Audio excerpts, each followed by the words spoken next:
hello नेताज्यू के छ हाल खबर ठिकै छ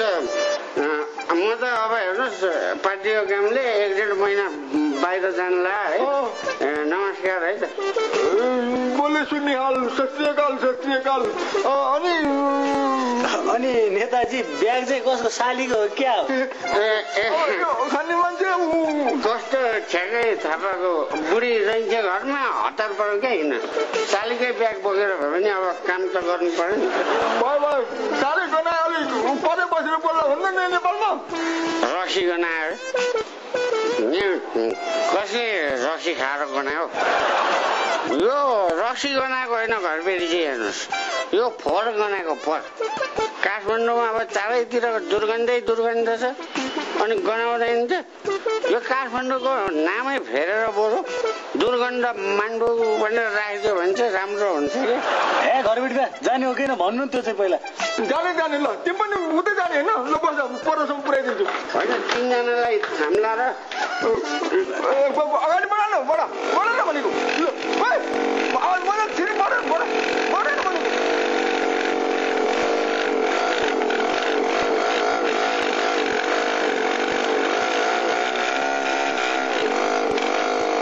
छिटो कुदा यो थोत्रो बाइक कुदे पो कुदाउनु कहाँ आइपुग्यो हामी मलाई चाहिँ एयरपोर्टसम्म छोडेन है छोड्यो एयरपोर्ट बाइकै कुदे छैन गनाउने बसेको के गर्ने यसलाई बराले ढाल्नु हो ए नेताज्यू सुन्नुहोस् न तपाईँ बोलेर ढाल्नुहोस् न अनि जाने हामी पुऱ्याइदिनु तपाईँलाई नेपालमा ल ए हो र अगाडि बढ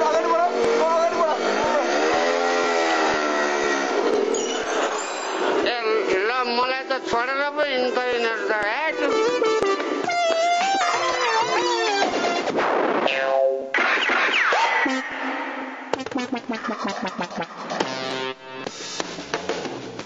Brought to you by YY जस्तो अरु कुनै छैन कोका-कोला रमाइलो छ कोक जिन्दगी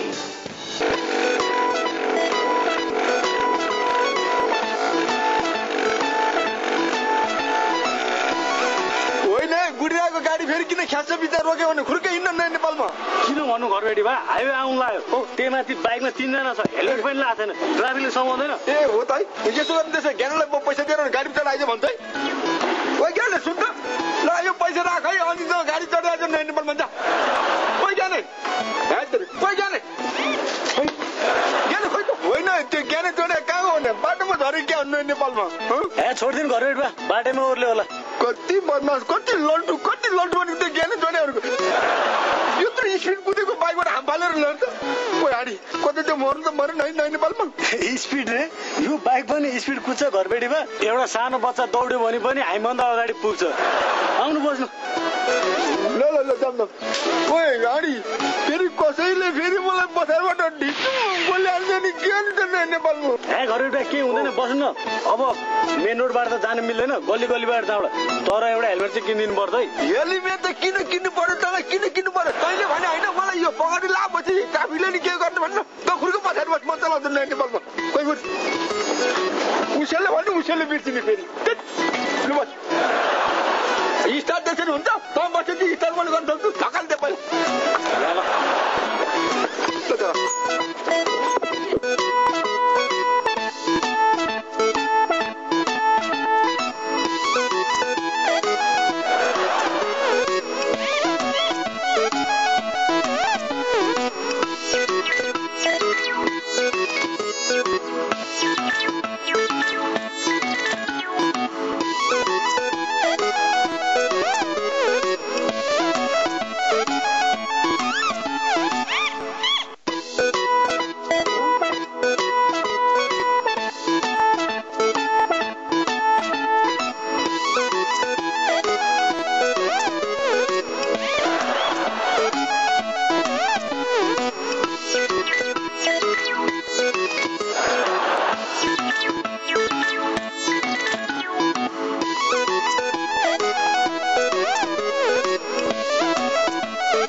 एउटा पत्रिकाको पाटो भरिदिने कि नयाँ नेपालमा हुन्छ हुन्छ घरबेटी बा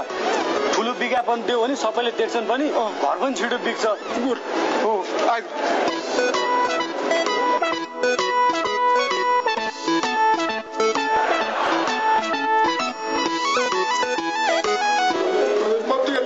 यही खन्दियो छ नि घरबेटी बा यही रहेछ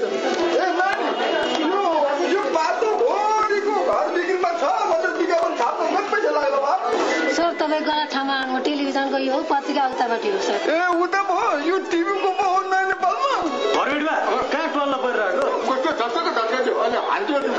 कान्तिपुर टिभी त मैले बराबर हेर्छु नि अहिले त झन् कति नयाँ नयाँ कार्यक्रम आउला थियो नयाँ नेपालमा टिभी पछाडि हेरौँला के अहिले आफ्नो काम त सघौँ न नमस्कार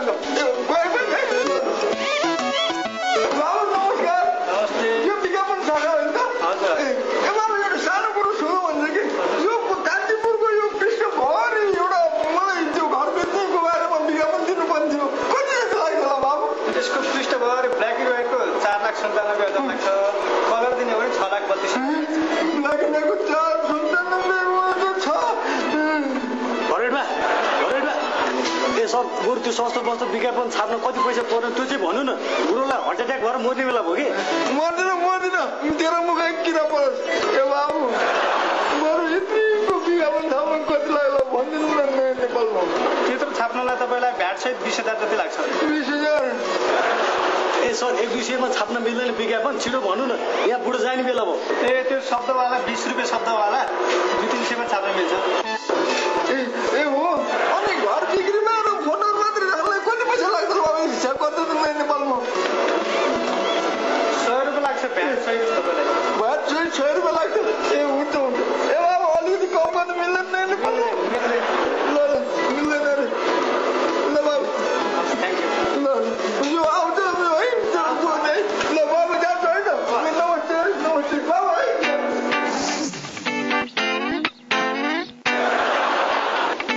अङ्कलजी तपाईँ जेम्सलाई चिन्नुहुन्छ नि है कस्तो कुरा गरे तिमीले त्यो जिनिसलाई मैले नचिन्ने चिन्छु नि म राम्रोसँग चिन्छु नयाँ नेपालमा के खोकाएर फुको त खोकाएर आएर त बाथरुम गएर थुकेर आइज नयाँ नेपालमा जेम्सलाई कसरी चिन्नुहुन्छ ए हो त कसरी भने